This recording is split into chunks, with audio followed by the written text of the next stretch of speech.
एक बार एक साधु से एक सम्राट बहुत प्रभावित हो गया। जापान की घटना है ये। जब भी सम्राट अपने घोड़े को लेकर अपने राज्य का चक्कर लगाने के लिए निकलता तो उस साधु को रोज देखता। वो साधु एक वृक्ष के नीचे बैठा रहता, अपनी मस्ती में मस्त। कभी बांसुरी बजाता, कभी नाचता, कभी कोई गीत गुनगुनाता और कभी चुपचाप बैठा रहता, आकाश के तारों को देखता रहता। सम्राट जब भी उसके पास से अपने घोड़े पर सवार होकर निकलता तो वहां पर वो एक बार जरूर रुक जाता।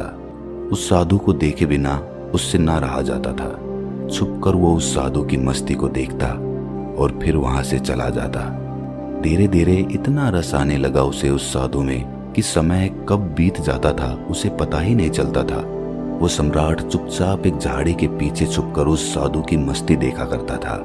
उस साधु की मस्ती ऐसी थी कि सम्राट जब उसे देखता तो वो भी मस्त होकर अपने घर लौटता।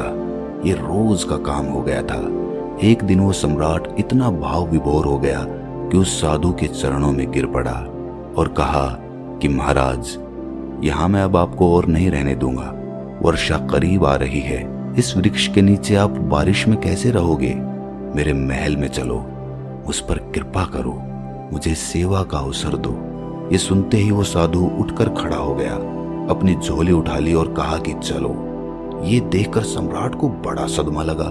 सम्राट कह तो रहा था कि महल चलो, लेकिन प्रसन्न होता ये सुनकर कि फकीर कहता, कैसा महल? कहाँ का महल? हम जहाँ हैं वहीं मस्त हैं। हम महल वगैरह में नहीं रह सकते। हमने तो कपड़ों का त्याग किया है। सम्राट के मन में तो ये सब सुनने की इच्छा थी।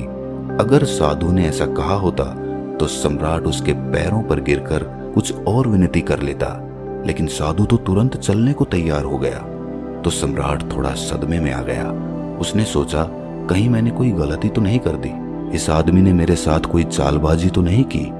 ये कोई महल में घुसने की तरकीब तो नहीं लगा रहा कि यहाँ पर बैठकर बांसुरी बजाता रहा और कहीं ये इसका बांसुरी बजाना, ये मस्ती में नाचना, ये कहीं मुझे फंसाने के लिए कोई तरकीब तो नहीं है? क्या ये मछली को फंसाने के लिए कांटा तो नहीं फेंका गया था? फालतू ही चक्कर में पड़ा। सम्राट ने सोचा कि अब तो कुछ कह भी नहीं सकता। इसने एक मौका भी तो नहीं दिया। इसने ये भी तो नहीं कहा एक बार भी कि नहीं, मैं बहुत मजे में हूँ। क्या बारिश, क्या सर्दी, हमारे लिए सब एक है। सम्राट ने सोचा कि क्या साधु है ये, आराम की बात आते ही तुरंत हाँ बोल दी। सम्राट के मन का सारा भाव ही खत्म हो गया। सम्राट ये सब सोच ही रहा था कि वो साधु तब तक सम्राट के घोड़े पर चढ़कर बैठ गया। सम्राट को जिंदगी में पहली बार पैदल चलना पड़ा, जबकि वो साधु बड़े मजे से घोड़े पर बैठकर जा रहा था। सम्राट के दिल को बड़ी चोट लगी कि ये तो मैंने बड़ी जल्दबाजी कर दी, बहुत बड़ी गलती हो गई। लेकिन सम्राट अब अपनी बात से पलट भी नहीं सकता था, क्योंकि वो अपने वचन का पक्का था। सम्राट ने सोचा कि ये भी महल में पड़ा रहेगा, इतने लोग तो पड़े हैं, ये भी पड़ा रहेगा तो क्या फर्क होगा। लेकिन सम्राट के मन में उस साधु के लिए सम्मान खत्म हो चुका था। साधु तो महल में जाकर रहने लगा, पर सम्राट को दिन प्रतिदिन कष्ट बढ़ने लगा, क्योंकि साधु ऐसी मस्ती में रहता था।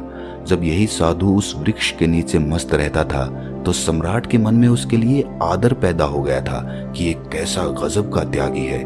साधु तो वृक्ष के नीचे भी बांसुरी बजाता था और महल में आकर भी वो बांसुरी ही बजाता था, लेकिन अब वो मखमल के गद्दों पर बैठकर बांसुरी बजाता था। ये सब देखकर सम्राट की छाती पर सांप लौट जाता था कि कहाँ का आदमी मैं उठा लाया, ये कोई साधु ही है। सम्राट से भी ज्यादा शान से वो रहता था। सम्राट को तो कुछ चिंता फिक्र भी थी। आखिर अपना साम्राज्य, अपना महल, अपनी धन दौलत, सैकड़ों चिंताएं थी, लेकिन उस साधु को तो कोई चिंता नहीं थी। वो तो बांसुरी बजाए, नाचे, मस्त भोजन करे। 6 महीने किसी तरह सम्राट ने बर्दाश्त किया, लेकिन बात बढ़ती गई। सम्राट के लिए सहना मुश्किल हो गया। एक दिन सम्राट ने कहा, महाराज, एक निवेदन करना है। अब मुझमें और आप में क्या फर्क है? साधु ने कहा, फर्क जानना चाहते हो? सम्राट ने कहा, हाँ महाराज। साधु ने कहा कि तुम 6 महीने क्यों फालतू परेशान रहे?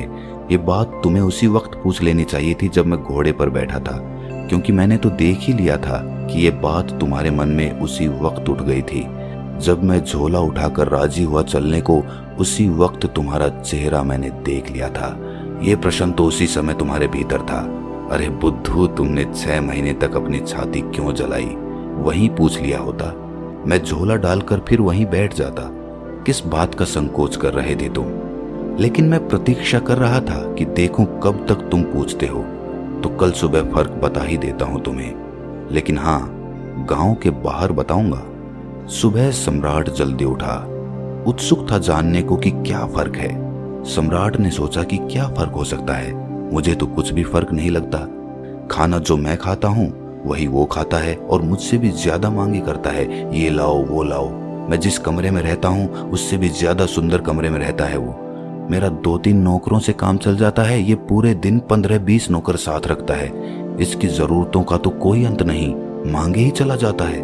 कपड़े इतने शानदार पहनता है कि मुझे कोई देखे तो समझे कि मैं इसका मंत्री हूँ। ये खुद ही इस महल का सम्राट मालूम पड़ता है। कम से कम महल के बाकी लोग मुझसे डरते तो हैं, इसकी आंखों में तो डर नाम की कोई चीज भी नहीं है। बस पूरे दिन बिना किसी चिंता के मस्त बांसुरी बजाता रहता है।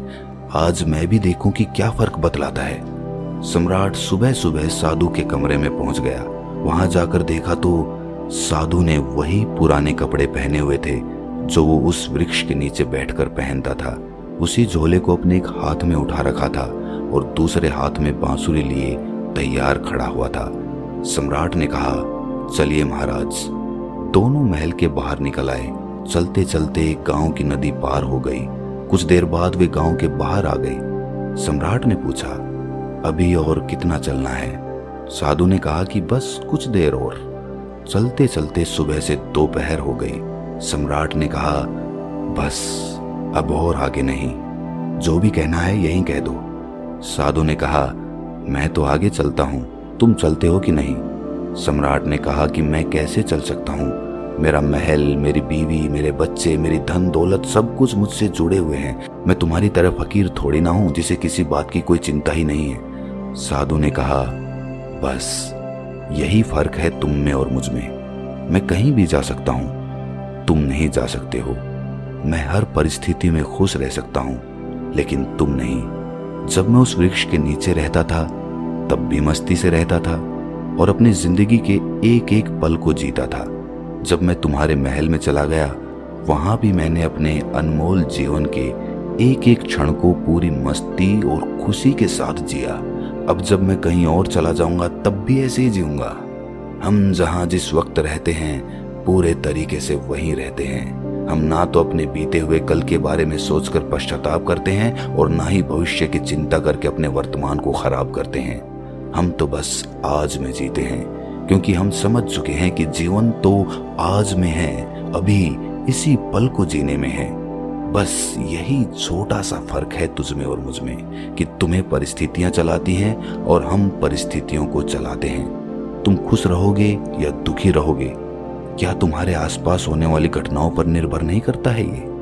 लेकिन हमारे लिए ये घटना जिंदगी के सफर का एक हिस्सा मात्र है। अचानक सम्राट को महसूस हुआ कि अरे ये मैंने क्या कर दिया, इतने अद्भुत आदमी को गंवा दिया। 6 महीने इसके साथ सत्संग भी ना कर पाया। सत्संग करता भी क्या खाक। मेरे मन में तो यही चल रहा था कि ये तो एकदम साधारण आदमी निकला, खोटा सिक्का निकला जिसके ऊपर सोने की पॉलिश खोदी हुई थी, लेकिन अंदर से मिट्टी निकला। तुरंत ही सम्राट साधु के पैरों पर गिर पड़ा। बोला, नहीं महाराज, आगे नहीं जाने दूंगा। साधु ने कहा, देख मुझे कोई परेशानी नहीं है, ये रहा तेरा घोड़ा, मैं फिर इसी पर महल में वापस चला जाऊंगा, लेकिन फिर तुझे परेशानी होगी। ऐसा सुनते ही सम्राट के मन में वही विचार आया कि अरे ये साधु तो फिर से आसानी से मान गया। साधु ने सम्राट के चेहरे की तरफ बड़े ध्यान से देखा और फिर बोला, लेकिन नहीं, मैं नहीं आऊंगा, क्योंकि तू फिर नहीं सुधरेगा, फिर तुझे परेशानी होगी और तू फिर से चिंता में पड़ जाएगा। हमारा क्या, हम तो सन्यासी हैं, हमारे लिए तो महल और जंगल सब एक जैसे हैं, हमें कोई समस्या नहीं, क्योंकि जिसे समस्या है वो सन्यासी नहीं है। मेरी बांसुरी जैसे महल में बजती थी वैसे ही जंगल में भी बजेगी और बजती ही रहेगी। ये कहकर वो साधु वहां से चल देता है और सम्राट वहीं खड़ा खड़ा उस साधु को जाता हुआ देखता रहता है। दोस्तों, अगर हम अपने जीवन को भी देखें तो हमें हमारी परिस्थितियां चला रही हैं। असलियत में एक इंसान अपनी परिस्थितियों का गुलाम होता है। अगर परिस्थितियां अच्छी चल रही है तो वो बहुत खुश रहेगा, लेकिन जैसे ही समय पलटता है आदमी दुखी होता चला जाता है। लेकिन क्या कभी आपने विचार किया कि जीवन सिर्फ परिस्थितियों पे ही निर्भर रहता है? क्या आदमी अपनी परिस्थितियों से ऊपर उठकर एक नए जीवन को देख सकता है, अपने स्वरूप को पहचान सकता है? जरा इस बारे में जरूर सोचना और आखिर में आप पाओगे कि तुम भी अपनी परिस्थितियों से बाहर निकलकर एक नए स्वरूप को, एक नए जीवन को देखना तो चाहते हो, लेकिन तुम्हारी परिस्थितियां तुम्हें बार बार पीछे खींच लेती हैं। तुम परिस्थितियों के गुलाम हो चुके हो। तो कोई तो ऐसा रास्ता होगा जो हमें उन परिस्थितियों से बाहर निकालकर एक परमानंद वाले जीवन से साक्षात्कार करा दे। ऐसा कौन सा तरीका है? खुद से चिंतन करना, सोचना। चिंतन करने से ही आपको रास्ता मिलता है। मैं आपको सब कुछ नहीं बता सकता, सिर्फ एक राह दिखा सकता हूं, लेकिन उस पर चिंतन तो आपको ही करना होगा। तो दोस्तों, कैसी लगी ये कहानी आपको? कमेंट सेक्शन में जरूर बताना, और अच्छी लगी हो तो इस चैनल को सब्सक्राइब जरूर कर लेना। तो मिलते हैं अगली किसी कहानी में। तब तक के लिए अपना ख्याल रखें।